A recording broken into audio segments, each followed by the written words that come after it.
بسم اللہ الرحمن الرحیم فلا تزکوا انفسکم هو اعلم بمن اتقى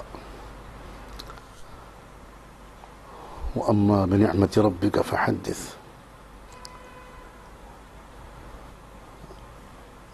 بڑا نازک موضوع آپ نے چھیڑا ہے اس وقت۔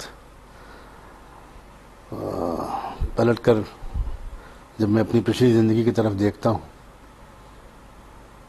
تو مجھے جو حسرت اور ندامت ہوتی ہے وہ لفظوں میں بیان نہیں کی جا سکتی۔ جذبات سے بے قابو ہونے لگتا ہوں میں، اس لیے کہ جتنے مواقع قدرت نے مجھ کو عطا فرمائے، اللہ نے مجھے عطا فرمائے، اس دور انحطاط میں کم نوجوانوں کو، کم بچوں کو ایسے مواقع ملتے ہیں، لیکن میں نے اس سے وہ فائدہ نہیں اٹھایا جو مجھے اٹھانا چاہیے تھا۔ اس پہلو سے مجھے بہت رنج و غم ہوتا ہے۔ اب سوائے اس کے کہ میں اللہ سے معافی مانگوں اور تلافی مافات کی کوشش میں بقیہ زندگی کا ایام گزاروں، اور کوئی چارہ نہیں۔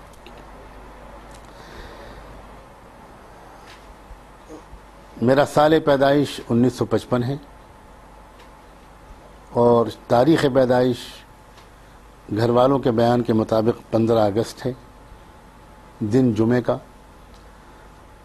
اور مکان وہ لکھنؤ کے امین آباد کے علاقے میں کچہری روڈ پر واقع مرکز والی مسجد سے متصل ایک چھوٹا سا 1.5 کمرے کا مکان، جس میں والد ماجد حضرت مولانا محمد منظور نعمانی رحمۃ اللہ علیہ خالص دینی ارادے سے اپنی دوسری ہجرت کر کے جب لکھنؤ پہنچے تھے تو وہاں متوطن ہوئے تھے، وہاں سکونت پذیر ہوئے تھے۔ والد ماجد رحمۃ اللہ علیہ کی زندگی میں درمیان میں ایک بات عرض کر دوں کہ ان کی پہلی ہجرت تھی اپنے وطن سنبھل سے بریلی کی طرف۔ بریلی میں وہ تقریباً 20 سال، جہاں تک مجھ کو یاد آتا ہے، ان کا قیام رہا۔ ایک خاص مشن اور ایک پرخطر مگر نہایت ضروری مشن کے تحت انہوں نے بریلی میں قیام کا فیصلہ کیا تھا اور وہیں سے الفرقان رسالے کا اجرا کیا تھا۔ اس کے بعد ان کی دوسری ہجرت ہوئی سن 1946 میں لکھنؤ کی طرف، اور سن 55 میں میری پیدائش ہوئی۔ مجھے ابھی حضرت والد ماجد کا تفصیلی تذکرہ ابھی تھوڑا دیر کے بعد کرنا ہوگا۔ میں تو یہ عرض کرنا چاہ رہا ہوں پہلے کہ اسی مکان کے وہ مکان مرکز والی مسجد سے بالکل متصل تھا۔ باہر کے کمرے میں حضرت مولانا سید ابو الحسن علی ندوی رحمۃ اللہ علیہ رہا کرتے تھے، اور اندر کے مکان کے کمرے میں حضرت والد ماجد رہتے تھے۔ انہی دونوں عظیم ترین شخصیتوں کے گود میں مجھے پروان چڑھنے کا ایک تاریخی موقع ملا۔ میرے شعور، مجھے بہت جلدی لوگ، میرے گھر کے بڑے بھائی اور بہن یہ کہتے ہیں کہ تمہاری جو مینٹل گروتھ تھی، جو ذہنی ارتقاء تھا، بہت جلدی تم شعور والے بچوں کی باتیں کرنے لگے تھے۔ اس کا ہمارے دوست صحباب کچھ مذاق بھی اڑاتے تھے کہ میں اپنی عمر سے آگے کی باتیں کرتا تھا۔ تو مجھے سن 60 کی باتیں اچھی خاصی یاد ہیں، جبکہ میری عمر 5 سال کی بھی پوری نہیں ہوئی تھی، اور اس وقت سے وہ جو ماحول تھا جس میں اللہ تعالیٰ نے مجھے پیدا فرمایا، بہت کم بچوں کو اس دور انحطاط میں وہ ماحول ملتا ہوگا۔ وہ ماحول 3 شخصیتوں کے زیر اثر تھا بنیادی طور پر۔ سب سے پہلے میں اپنی والدہ ماجدہ کا ذکر کروں گا۔ میرے والد ماجد کا تذکرہ تو دنیا میں ہوتا رہتا ہے، فی الجملہ لوگ ان سے واقف ہیں، لیکن والدہ مرحومہ کیسی صالحہ، ذاکرہ، صابرہ، اللہ تعالیٰ کی محبت میں غرق ایک خاتون تھی۔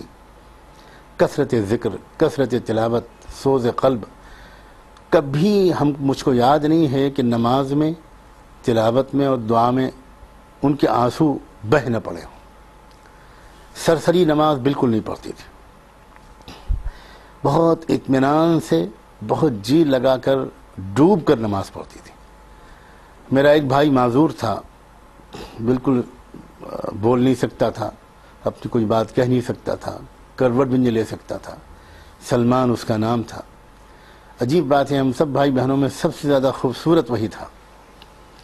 ہماری والدہ ماجدہ، والد ماجد کی انتہائی مشغول اور منہمک زندگی میں ان کی بھی خدمت کرتی تھیں، ہم بچوں کو بھی دیکھتی تھیں، بھائی بہنوں کو، اور اس معذور بچے کو بھی دیکھتی تھیں، اور مہمانوں کی کثرت ہوتی تھی، اس لیے کہ حضرت والد ماجد رحمۃ اللہ علیہ کے پاس روزانہ ظاہر ہے کہ بہت سے لوگ آتے تھے، اور چونکہ حضرت مولانا علی میاں رحمۃ اللہ علیہ کا بھی وہیں قیام تھا، تو وہ ایک ہی دسترخوان ہوتا تھا، دونوں حضرات کے مہمان ہوتے تھے۔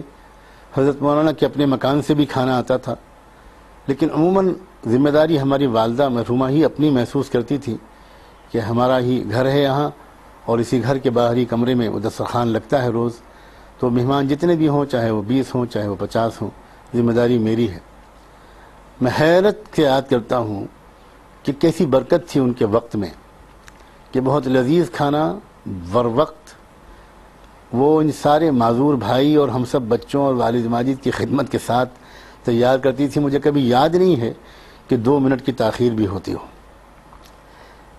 حضرت مولانا علی میاں کی تکریم اور ان کی محبت جس طرح ہمارے گھر والوں کے ہمارے اندر رچ بس گئی تھی، اس کا ایک چھوٹا سا نمونہ میں بچپن میں یہ دیکھتا تھا کہ حضرت مولانا جب آتے تھے اتر کر اسٹیشن سے، اس زمانے میں کاروں کا تو کوئی تصور نہیں تھا، سائیکل رکشہ جو لکھنؤ میں چلتا تھا اس سے آتے تھے، ندوے سے آئیں یا کسی سفر سے اسٹیشن سے آئیں یا رائے بریلی سے آئیں تب اسٹیشن سے آئیں، رکشے سے آنا ہوتا تھا اکثر و بیشتر۔ اس زمانے میں حضرت مولانا کو کھانسی کا بہت شدید دورہ پڑتا تھا، بہت کھانسی اٹھتی تھی، تو مولانا ہماری اس گلی میں داخل ہوتے تھے، اور ان کی کھانسی کی آواز سن کر ہماری والدہ مرحومہ اسٹوو جلانا شروع کر دیتی تھیں چائے بنانے کے لیے۔ اس وقت گیس کا چولہا نہیں ہوا کرتا تھا۔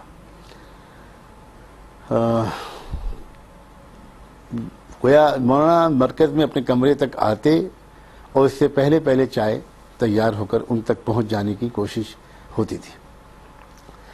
والدہ مرحومہ کی نمازیں، ان کی تلاوت، ان کی تہجد اور ان کا تعلق مع اللہ ایسا تھا کہ ایک اس کا رنگ، اس کا اثر ایسا پڑا تھا کہ جی نہیں مانتا تھا اس چھوٹی سی عمر میں بھی کہ کسی دن تہجد چھوٹ جائے۔